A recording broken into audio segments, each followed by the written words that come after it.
As the film opens, we see a husband named Paul and his wife, B, talking on their wedding video. After settling down, they go on to talk about how they met and how Paul proposed to her when they were at a restaurant. It was when B got sick and they had to come back home. Paul then proposed to her there, to which she of course said yes. After their wedding, they go to a forest where they are going to be staying in a rustic cabin for their honeymoon. This cabin belongs to B's family, and it is in a secluded Canadian forest. As they get there, B starts to show him around the cabin, and everything in there is either worn out or too old. We also see a bear skin hanging on the wall, and it turns out that B's father loved hunting. As the night falls, they start to get intimate, and as they cuddle on the bed, Paul asks her about the ducks in their room, to which B tells him that they're all fake and hollow on the inside. She then goes on to tell him about her special honeymoon gown. Later that night, while they are both sleeping, we see a mysterious light shedding right on their faces. The next morning after breakfast, Paul again goes to that bear skin as he seems obsessed and fascinated by it. Paul then asks B about her father and his hunting, and B jokingly tells him that she used to kill fish and frogs with her bare hands, and she used to do it because she liked it.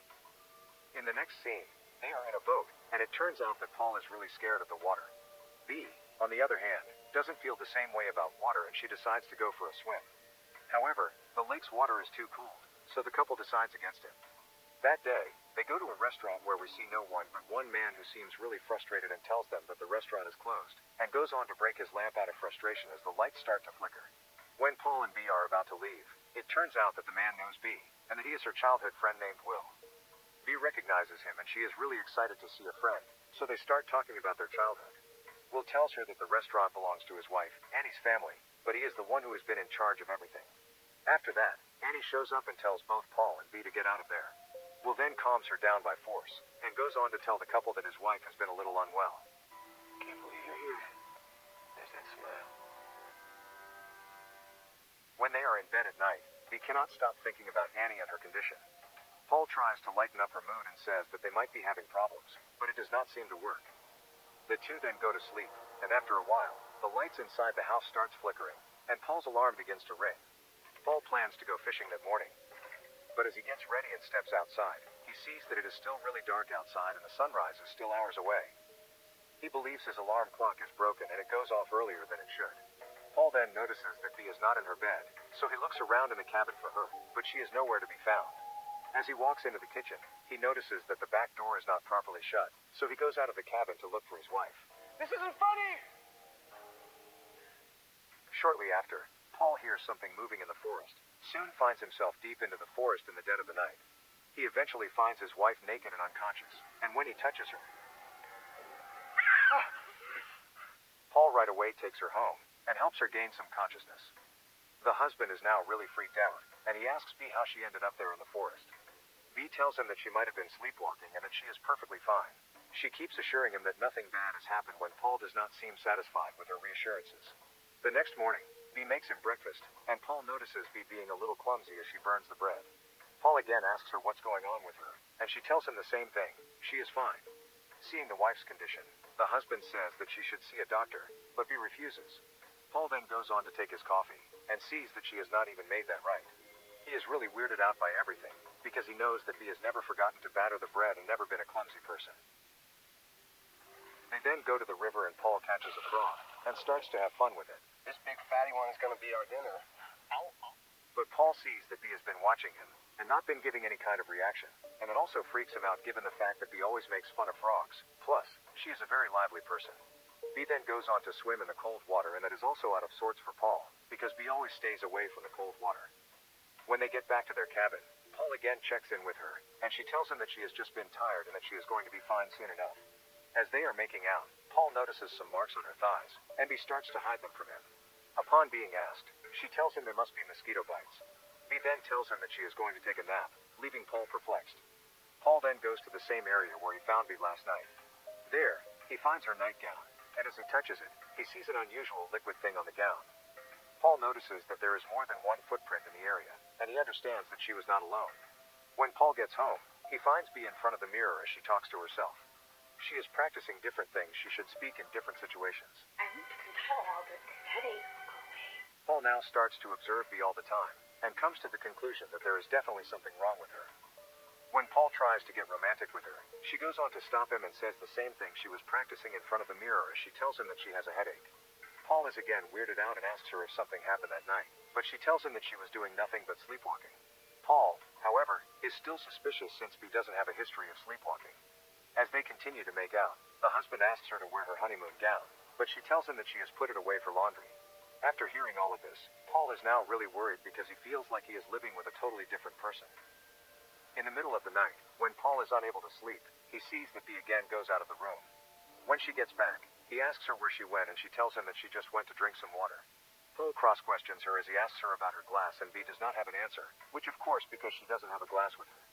They then go on to sleep and we see a light coming inside the cabin again.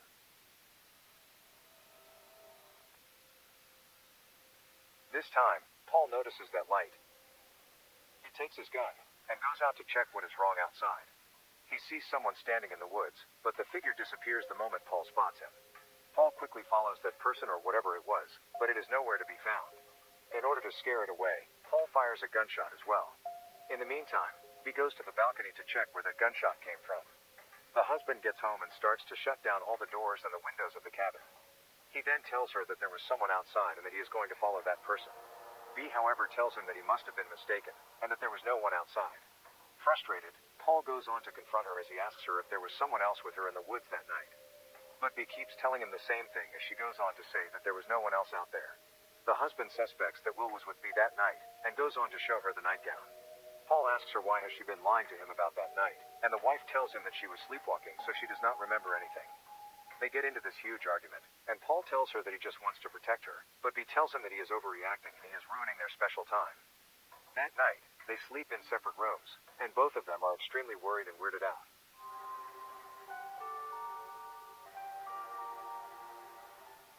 The next morning, when Paul wakes up, he finds Bea writing about herself where she writes her name, her age, her address, and her husband's name.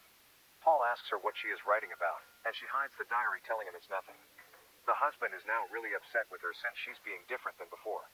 His wife tries to talk to him, but he stops being too responsive. He then asks her about those marks on her thigh, and she tells him that it is healed now, but Paul notices that they have gotten worse. According to him, they do not seem like any bug bites, and rather than getting better, they have gotten worse.